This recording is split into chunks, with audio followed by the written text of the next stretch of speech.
पाकिस्तान इस समय बारूद पर बैठा है और वो बारूद है बलूचिस्तान। बलूचिस्तान में आंदोलन बड़ा जोरों पर है और उस आंदोलन का एक चेहरा बन गई महरंग बलूचिस्तान से गिरफ्तार की जा चुकी है। आपको बता दें, पाकिस्तानी सेना के आदेश पर उन्हें क्वेटा पुलिस ने गिरफ्तार किया है और गिरफ्तारी के बाद अब वो गायब हैं। उनकी कोई जानकारी नहीं मिल पा रही। आपको बता दें, BYC की नेता महरंग बलूचिस्तान के जो प्रांत है वहां रहती हैं और लगातार पाकिस्तानी सरकार और इसके साथ ही पाकिस्तानी सेना के दमन के खिलाफ हो रहे विरोध प्रदर्शन में आवाज उठा रही हैं।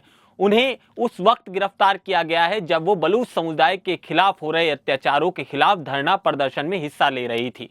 वो पाकिस्तानी सेना और पाकिस्तानी सरकार के क्रूर शासक के खिलाफ विरोध प्रदर्शन कर रही हैं। लेकिन अब सवाल ये उठता है कि क्या महरंग वापस बलूच लौट पाएंगी, क्योंकि पाकिस्तानी सेना ने हजारों जो बलूच हैं उन पर इसी तरह गिरफ्तारी कर उन्हें गायब कर दिया है, जो आज तक नहीं मिल पाए हैं। अब सवाल उठता है कि आखिरकार डॉक्टर महरंग कौन है जो लगातार पाकिस्तान के खिलाफ इतना मुखर होकर बोल रहे हैं।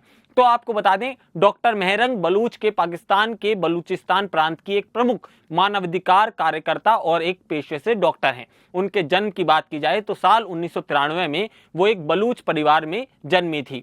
इसके साथ ही उन्होंने BYC एक कमेटी बनाई जिसकी वो मुख्य आयोजकों में से एक हैं और बलूचिस्तान में जबरन गायब हो रहे लोगों और उसके साथ ही हत्याओं के खिलाफ, मानवाधिकारों के जो उल्लंघन हो रहे हैं उसके खिलाफ शांतिपूर्ण आंदोलन करने के लिए उन्हें जाना जाता है। महरंग की जिंदगी में संघर्ष शुरुआत से ही है। बचपन से ही वो संघर्षों से उभर रही हैं। आपको बता दें, सबसे पहला संघर्ष उनके जीवन में जब आया जब उनके पिता अब्दुल गफ्फार एक मजदूर थे पेशे से और इसके साथ ही राजनीतिक कार्यकर्ता थे। साल 2009 का वक्त था जब पाकिस्तानी सेना यानी कि सुरक्षा बलों ने उन्हें अगवा कर लिया और उस वक्त महरंग की बात की जाए तो वो मात्र 16 साल की थी। साल 2011 में उनके पिता का शव मिलता है और वो बड़ी ही गलत हालात में मिलता है। आपको बता दें, इसके बाद साल 2017 का वक्त आता है जब उनके छोटे भाई को अगवा कर लिया जाता है, जिन्हें विरोध प्रदर्शन के बाद जबरन छोड़ना पड़ता है और 2018 में वो रिहा हो जाते हैं। इस घटना से उन्हें मानवाधिकारों के लिए लड़ने की प्रेरणा भी मिलती है। पेशे से डॉक्टर महरंग की बात की जाए तो साल 2019 में उन्होंने BYC की स्थापना की और बलूचिस्तान के लोगों के अधिकारों के लिए जो शांतिपूर्ण आवाज है उसे उठाना शुरू किया।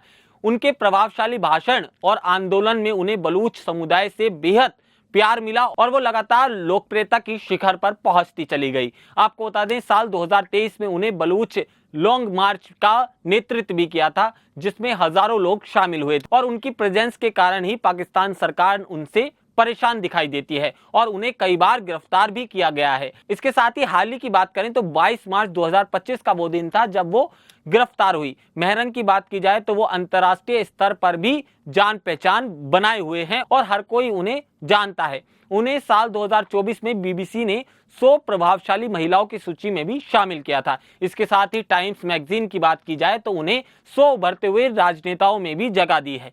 साथ ही साल 2025 में नोबेल शांति पुरस्कार के लिए भी उनका नाम नामांकित किया गया था। वो अपनी लड़ाई को गांधीवादी और अहिंसा तरीके से बढ़ा रही हैं और आगे लगातार लड़ रही हैं, जिसके कारण उनकी तुलना मलाला यूसुफजई से की जाती है। आपको बता दें, अब वो पाकिस्तान सरकार की नाक का दम बन चुकी हैं और लगातार सरकार और आर्मी उन्हें हटाना चाहती है। अब ऐसे में सवाल उठ रहे हैं कि क्या वो वापस बलूच कभी पहुंच पाएंगी, क्योंकि बहुत से ऐसे बलूचों की कहानियां हमने सुनी है जब उन्हें पुलिस द्वारा गिरफ्तार किया गया और आज तक उनका कोई अता पता नहीं दिखाई देता।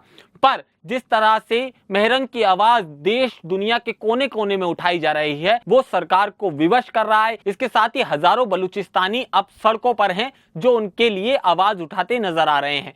बलूच और पाकिस्तान के बीच में जिस तरह का तनाव दिख रहा है वो अपने आप में पूरी दुनिया देख रही है। ऐसे में महरंग को लेकर भी राजनीतिक गर्म है। अब देखना होगा महरंग को लेकर पाकिस्तान की क्या कुछ रणनीति आगे तैयार रहेगी।